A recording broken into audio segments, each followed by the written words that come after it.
New York City, Groundhog Day, and the Ukraine are all on this day. Welcome back to On This Day. Today's date is February 2nd, 2022. It is the 33rd day of the year. We got 332 days left in 2022. It is the 44th day of winter, and we got 46 days until spring. If today's your birthday, you're an Aquarius. And if it is your birthday, you're born on Groundhog's Day. Groundhog's Day on February 2nd each year asks one question: will Punxsutawney Phil see his shadow? If he does see a shadow, that means we get 6 more weeks of basketball season or something. Or maybe it's winter. I don't even know.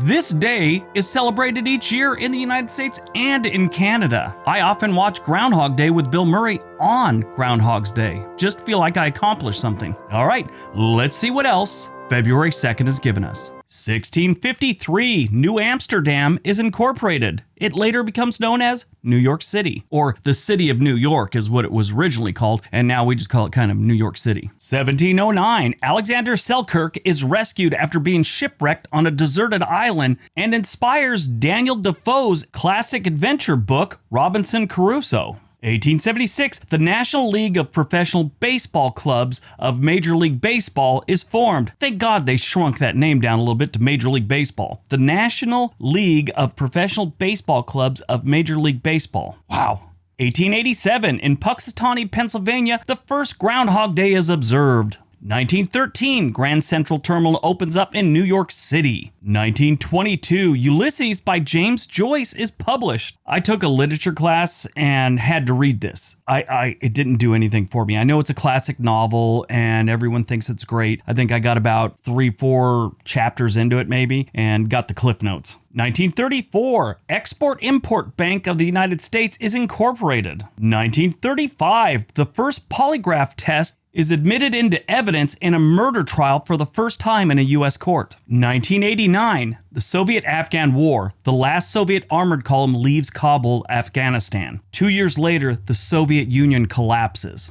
2022, Russia seems to be poised to invade Ukraine.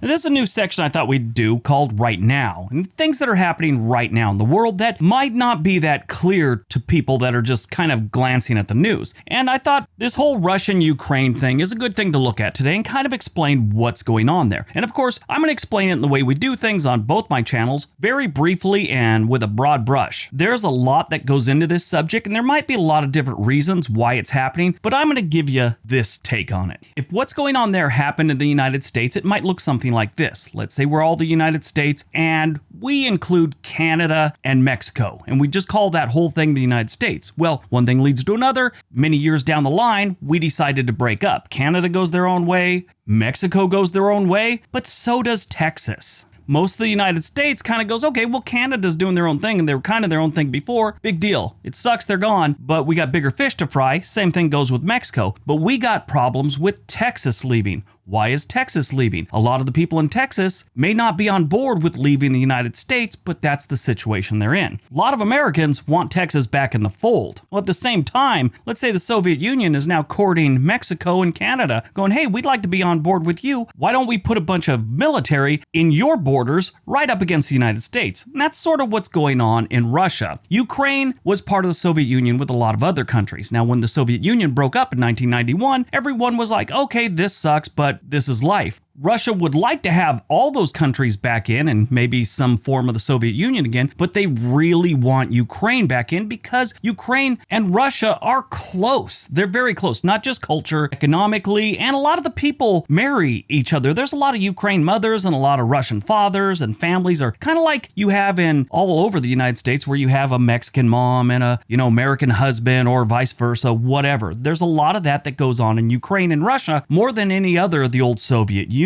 countries. And this goes way back because Russia sort of got their start in Ukraine. In Kiev is where the Russian Empire really began in the 9th century, which Kiev is the capital of Ukraine right now. So they've got a lot of history, not just during the Soviet Union days. I mean, Mikhail Gorbachev, who was the leader of the Soviet Union when it collapsed, his mom was Ukrainian. All this history is not lost on Vladimir Putin. To him, the Ukraine is Texas to us. Back in 2014, he decided to roll some tanks into the Crimea, which is part of Ukraine, and just decide that's ours now. He's had plans for Ukraine for a very long time. He's done interviews and written papers, and without coming straight out and saying it, he views Ukraine as Russian territory right now. And what sucks for him is about 70% of the Ukraine people would like to join NATO. Vladimir Putin hates NATO, cannot stand it. Then on top of them wanting to join NATO, Ukraine keeps voting in pro-Western leadership. And it's not all just love for the motherland and all that stuff with Vladimir Putin. This would also give them a leg up economically because Ukraine's got a lot of good stuff going on there. So right now it is a standoff with Russia, Vladimir Putin, the United States, and NATO. And we'll see how it ends up. We've had situations like this throughout the world's history. I mean, it's always been going on. There's always someone going to invade someone, and then there's a standoff, and then we negotiate and things work itself out. This time it's a little bit different because Putin already took over the Crimea in 2014, so he's got a willingness to do this. But he says if his demands are met, he won't invade Ukraine. His demands are get all United Nations forces out of Eastern Europe, basically all the countries that used to be part of the Soviet Union, and he doesn't want the United Nations to expand to any other countries, which Ukraine is not part of the United Nations, but they're thinking about it. Anyway, so that's what's going on right now. There is a lot more that goes into this. That's just one angle I thought I would give you guys because all you hear is this bad things going on, and it's like, why? Why is this happening? So that kind of gives you an idea. There's a lot of other things that go into this. I encourage you to take a look. Movies released on February 2nd, 2001. Oh, Brother, Where Art Thou? This was a great movie. This is set in rural Mississippi during the Great Depression. 3 escapees search for a hidden treasure while a lawman pursues them. The film was written and produced and co-edited and directed by Joel and Ethan Coen. This is one of the best Coen brothers movies I've ever seen. This had so many cool people in it. So George Clooney, John Goodman, Holly Hunter, Tim Blake Nelson, John Turturro. Such a good movie. It had a limited release in December of 2000, but its major release was February 2nd, 2001. Now here's what's really strange. The film is loosely based on Homer's epic poem, The Odyssey. Earlier we talked about the novel Ulysses. Well, that's from the same poem done by Homer, The Odyssey. Ulysses is the main character in The Odyssey. Born on February 2nd, 1953, Dog the Bounty Hunter, also known as Dwayne Chapman. He tracked down and confronted bail jumpers for 8 seasons on his reality TV program called Dog the Bounty Hunter. Before fame, he was inspired to become a bounty hunter after serving a stint in prison for a drug-related killing. Here's a twist. He actually jumped bail in Mexico. Yeah, he went down to Mexico to pick up Andrew Luster, who had jumped bail. Andrew Luster is the heir to the Max Factor Cosmetics fortune.